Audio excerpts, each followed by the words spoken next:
Marami ang natutuwa ngayon kasi wala na daw yata, naban na sa TikTok at Facebook si Rendon.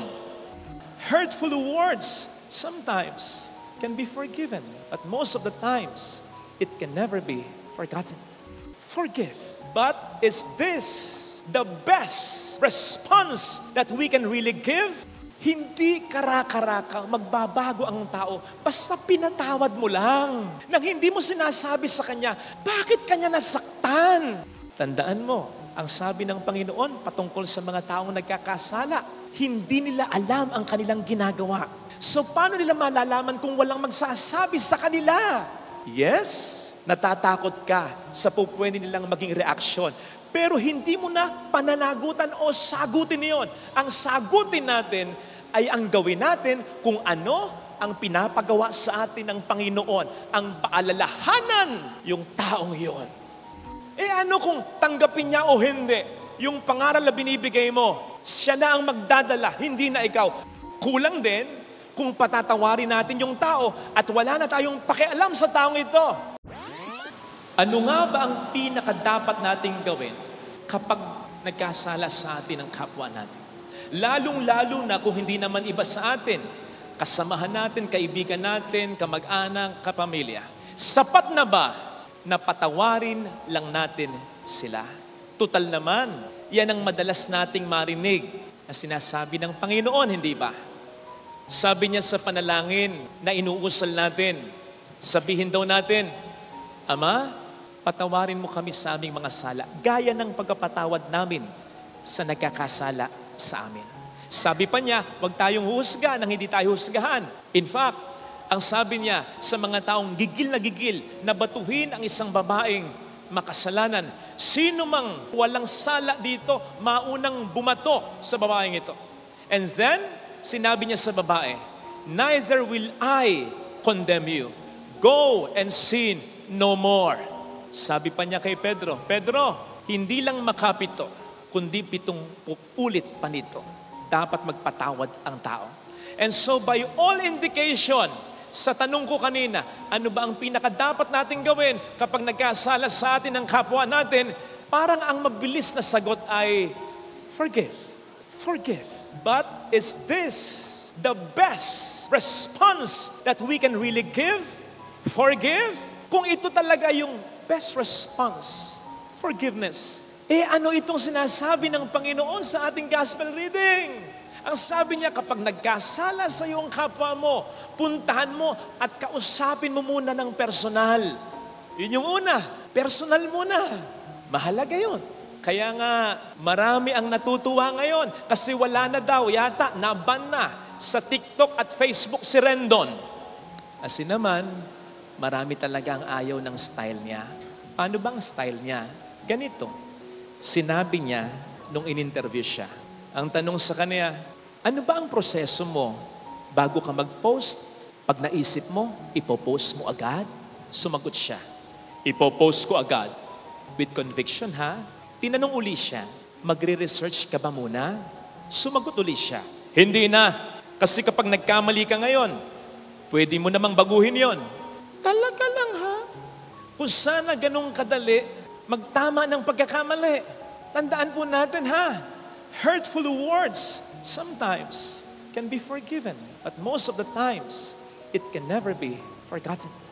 Kaya Brad, Rendon, pwede mong sabihin kay TikTok at FB, bakit binanyo ko agad? Bakit hindi niyo muna ako kinausap at pinagpaliwanag? Pero papaano kung sabihin din ng mga taong inokray mo agad? Diba? Ganun ka rin, inokray, hinusgahan mo agad nang hindi mo ko kinausap at pinagpaliwanag. Kaya tama yung sabi ng ating Panginoon Kausapin muna yung tao. Kung hindi mag-work, magsama ka ng mga tao. Upang patunayan sa kanya na ang sinasabi mo sa kanya ay totoo at hindi dahil bias ka dun sa tao. Pag hindi pa rin nag-work, ang sabi ng Panginoon, sabihin mo sa natitipong simbahan, to someone who is an authority. Kapag hindi pa rin mag-work yan, ituring mo na yung tao bilang isang hentil o parang isang publikano. Question, sa lahat ng sinabi ng Panginoon sa gospel reading ngayon, may narinig ba kayong sinabi niyang patawarin niyo? Magpatawad kayo? Forgiveness? Wala, di ba? But don't get it wrong. Hindi sinasabi dito na hindi mahalaga ang magpatawad. Ang sinasabi ng ating Panginoon dito, we should go beyond pagpapatawad. Sapagkat kung tayo mas mag-exert pa, mas magtsatsaga pa, mas uunawa pa sa tulong ng Panginoon, mas maraming mangyayaring maganda kesa magpatawad ka lang, maniwala ka. Ano-ano? Una, mas pwedeng magbago ang tao. Hindi karaka-raka magbabago ang tao basta pinatawad mo lang. Nang hindi mo sinasabi sa kanya, bakit kanya nasaktan? In the first place, paano niya ma-appreciate yung forgiveness na ibibigay mo kung hindi naman niya marirealize na nagkamali siya sa'yo? Para kang nagpatawad sa hangin. Tandaan mo, ang sabi ng Panginoon patungkol sa mga taong nagkakasala, hindi nila alam ang kanilang ginagawa. So paano nila malalaman kung walang magsasabi sa kanila? Yes, natatakot ka sa pwede nilang maging reaksyon. Pero hindi mo na pananagutan o sagutin niyon. Ang sagutin natin ay ang gawin natin kung ano ang pinapagawa sa atin ng Panginoon. Ang paalalahanan yung taong iyon. Sa Cuyo, somewhere, I think in Palawan, gumawa dati ng kuta ang mga Kristiyano. Napapaligiran ng mga makakapal na bakod na bato. Ito'y bilang proteksyon nila dahil sila ay sinasalakay dati ng mga Muslim o mga Moro. Yang bantayog na yan, may mga watchmen yan. Ang tungkulin ng mga bantay o watchmen, tingnan ang dagat gabi-araw. Pag nakita nilang may paparating na makulay na bangkaya ng mga Moro, tungkulin nila na patunugin ang kampana upang ang mga Kristiyano, for their safety, ay pumasok sa kuta. Ngayon, sakaling patunugin nila yung kampana at meron pa rin mga Kristiyano na mabihag o mapahamak sa kamay ng mga Moro, hindi nila problema yon. Pero, kung may mga Kristiyanong mapahamak, mabihag, dahil hindi nila pinatugtog yung kampana, sagutin nila yon. Yun ang sinasabi sa ating first reading ngayon. Narinig niyo? Bantay tayo ng ating kapwa. Lalong-lalo na kung meron tayong magagawa. Asawa mo yan eh. Anak mo yan eh. Magulang mo yan eh. Nasa pangangalaga, kapatid mo yan eh. Eh ano kung tanggapin niya o hindi? Yung pangaral na binibigay mo, siya na ang magdadala, hindi na ikaw. Pero dadalhin mo, pananagutan mo sa harapan ng Diyos kung wala kang ginawa upang pagsabihan, bawalin yung tao. So you see, kulang kung magpapatawad lang tayo na hindi na natin iisipin, paano ko makatutulong sa pagbabago ng taong ito? Kaugnay nito, kulang din kung patatawarin natin yung tao at wala na tayong pakialam sa taong ito. Ayaw na nating makausap. Huyo na siya sa atin. Niayaw na nating makita. Malaman natin nandun sa isang lugar, hindi tayo pupunta. May kilala akong ganun eh. Nalaman niya yung ex niya. Nagpunta ng MOA. Hindi na rin siya pumunta. Hindi na rin siya sumama sa amin. Sabi ko, Beshi, MOA yan? Laki-laki na. Kikita pa. Pero nakita po ninyo, kahit tanungin ko siya, napatawad na daw niya. Napatawad na niya. Talaga? So you see, kung totoo mang napatawad yon, kulang yon. Kaya ang sinasabi sa atin ng Panginoon ngayon, not just forgiveness, but reconciliation. Don't get it wrong. Hindi ko sinasabi, when it comes to reconciliation, muling ibalik ang tamis ng pag-ibig. Hindi. Kung wala na talaga, hindi kita pipilitin. Eh di wag nang ibalik yung dati. Ang sinasabi ko, wag namang magkasira, magkalayo, magkalimutan na lang kayo. Totally. Lalong-lalo na kung may pinagsamahan naman kayo. Kung hindi naman kayo totally iba. At lalong-lalo na kung alam niyo na mas marami ang magiging payapa at masaya kung malalaman nila na nagkaayos na kayong dalawa. Kahit na may kanya-kanya na kayong buhay, dalawa. Alam niyo ba na merong upcoming concert sina Gabby at Sharon? Totoo, sa mga Sharonians dyan. Bili na kayo ng ticket. Ayan o, dear hearts.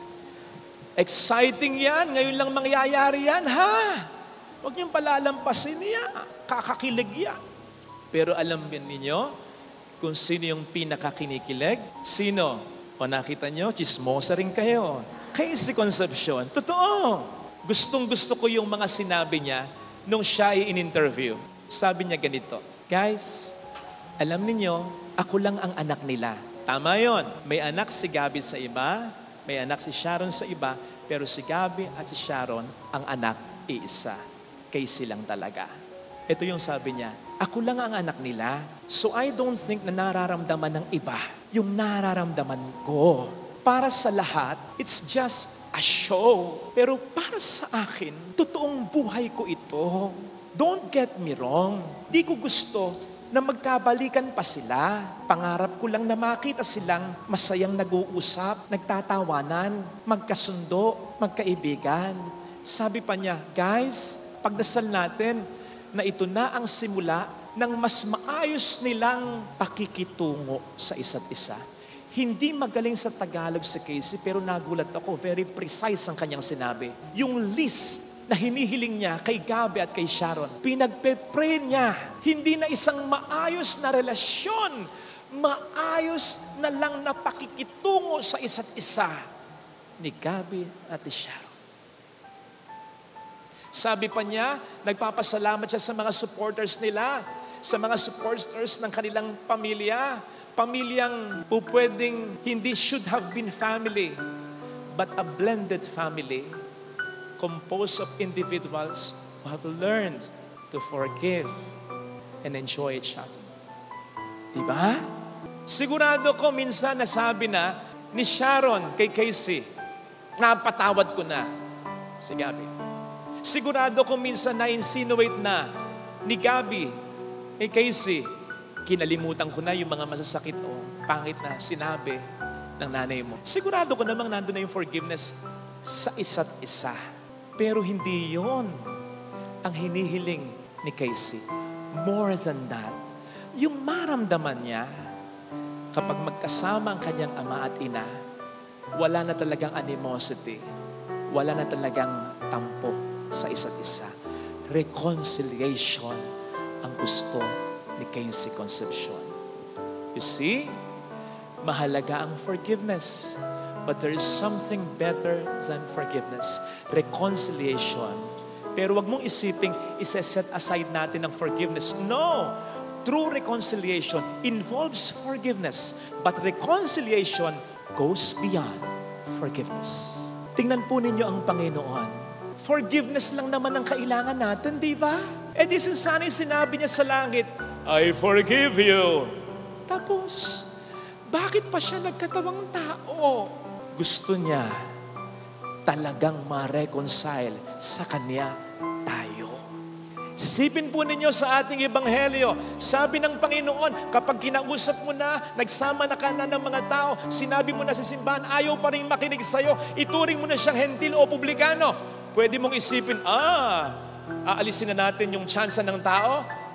But wait, isipin mo kung papaano tinuring ni Kristo ang mga hentil at publikano. Iginalang, minahal pa rin niya ang mga ito. So ang sinasabi ng Panginoon dito sa atin mga kapatid, listen, sa pagsasalba ng isang tao mula sa kasalanan nito, lalong-lalo na kung yung taong ito ay hindi iba sa'yo, sa pagsasalba ng pupwede pang maisalba, matira, sa pag-asama nyo ng tao, hindi naman talaga iba sa'yo. No stone should be left unturned.